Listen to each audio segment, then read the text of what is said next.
আসসালামু আলাইকুম এভরিওয়ান। আজকে আমি একটা মিষ্টি কুমড়া ভর্তার রেসিপি শেয়ার করবো আপনাদের সাথে। তো এখানে আমি মিষ্টি কুমড়াটাকে কেটে ধুয়ে সিদ্ধ বসিয়ে দিয়েছি। হালকা লবণ আর হলুদ দিয়ে আমি ভালো করে সিদ্ধ করে নিব। আপনারা ট্রাই করবেন একটু বড় সাইজের মিষ্টি কুমড়া দিতে। বড় সাইজের মিষ্টি কুমড়া পাকা হলে একটু আঠালো আঠালো ভাব হয়, এটা খেতে খুব ভালো লাগে। তো সব ভর্তা যেভাবে হয়, পেঁয়াজ কাঁচামরিচ সরিষার তেল দিয়ে মাখালেই হয়ে যায়। আমিও সেম, কোনো ডিফারেন্ট কিছু করছি না। তো এই ভর্তাটা শীতের সময় করতে খেতে খুব ভালো লাগে। তো আমি এখানে ধনিয়া পাতা নিয়েছি। এখন এই সব সিজনেই এখন ধনিয়া পাতা পাওয়া যায়, কিন্তু গরমের সময় ধনিয়া পাতার যে স্বাদটা থাকে শীতের দিনে ওইটা আরও বেড়ে যায়, দ্বিগুণ হয়ে যায়।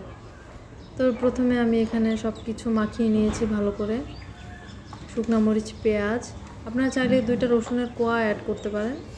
আমি এখানে পরে অ্যাড করেছিলাম, কি ভিডিওতে বোঝা যায়নি বেশি একটা।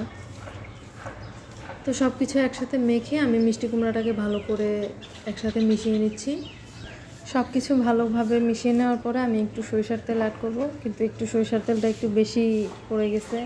আপনারা ট্রাই করবেন আরও কম দিতে, কিংবা স্বাদ অনুযায়ী বেশিও দিতে পারেন। এই ভর্তাটা সবাই পছন্দ করে আমার বাসায়, কিন্তু শীতের সময় ভর্তাটা বেশি করা হয়।